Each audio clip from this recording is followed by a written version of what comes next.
World War II had many effects on the world, and this is because of different types of weapons and different types of warfare that were used in the war. You will learn about many of these things in just a moment. The first type of warfare was Blitzkrieg. Blitzkrieg is German for lightning war. During this, armies would rapidly and quickly strike. The 3 steps to Blitzkrieg were to 1. Attack, 2. To break the line, and 3. To surround. These were tactics that were used a lot by the Germans and Soviet. Another method used was called bonsai. In this method, you charge with bayonets, swords, or knives into the enemy. This was used a lot by the Japanese, and it always seemed to never work, mostly because you had knives and swords and they had guns. Bonsai sometimes led to hand-to-hand combat if the fighting got too close, which was bad for the US because the Japanese were really good at this.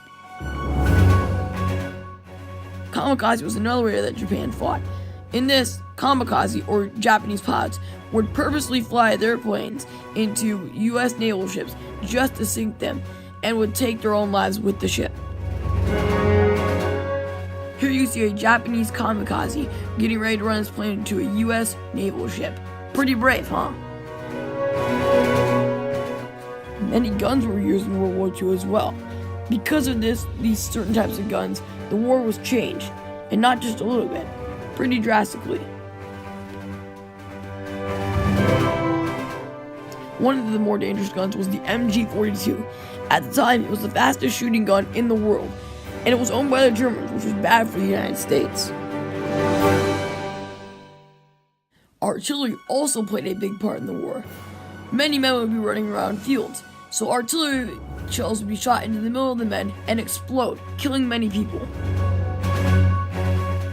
The US artillery was really light. As one inventor put it, anything stronger than a bike could pull this. This was great for the US because they were going everywhere with their artillery. Notice the difference? You can see the difference from this picture and the last picture. The German artillery was way heavier, way bigger, and was way harder to transport, which is an issue. Tanks played a large role in the war. Armored cars, as some men called them, seemed to be the strongest thing out on the field. Almost nothing could destroy them. Well, almost. The US tanks had a big advantage. Not only were our tanks faster and sometimes stronger, we also were able to produce our tanks way faster because of the assembly line. Credit to Henry Ford. Here's a picture of the German tank assembly line. You can see a ladder/step stool there, which means the tank has been there for a long time and that they're working on it for a long time. The German assembly line wasn't so good. In fact, I wouldn't even really call it an assembly line.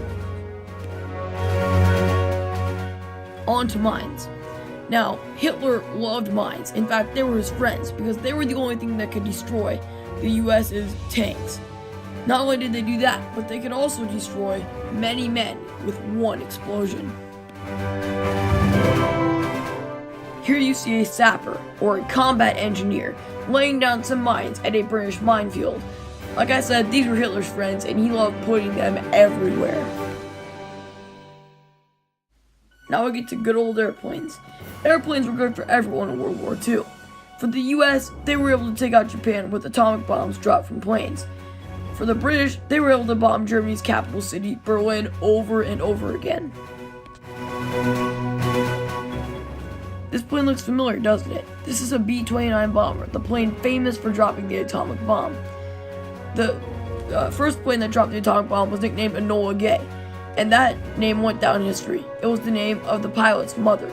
However, the second plane was named Boxcar.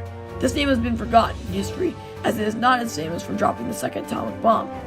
Enola Gay is way more famous. Finally, the Navy. What better way to fight a war than with Navy? All the countries had a decent Navy, and I'm going to tell you all about all 3 that I think are the big navies. You'll see here in just a second why I think they're big too.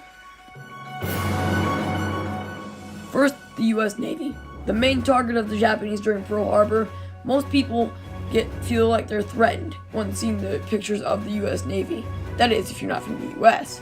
Hey, I'll feel threatened too. This is a big and strong navy, one of the biggest and most powerful in the world.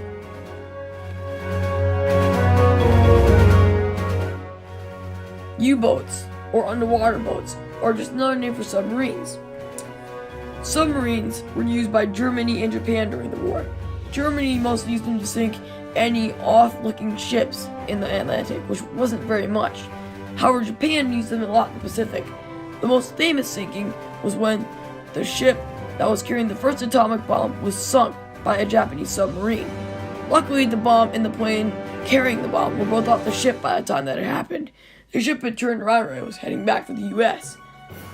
However, Japanese submarine spotted it and decided to sink it. The British Royal Navy was probably the most famous navy in World War II. It was the most feared, it was the biggest, and the scariest. They mainly went out and sunk German ships that were trying to take out regular British ships. This was nice of the Royal Navy, as fishermen always were scared to go out in the Atlantic and fish because of German U-boats. The Royal Navy would later be known as one of the best, strongest, and biggest navies ever to war. Thank you guys so much for watching. If you have any questions, you can either ask me in the comment section down below or contact me at lbonjour15@gmail.com. Once again, thank you guys for watching. Hope you learned a little bit more about World War II today and you learned something new. Remember to keep God first, and I'll see you in the next video.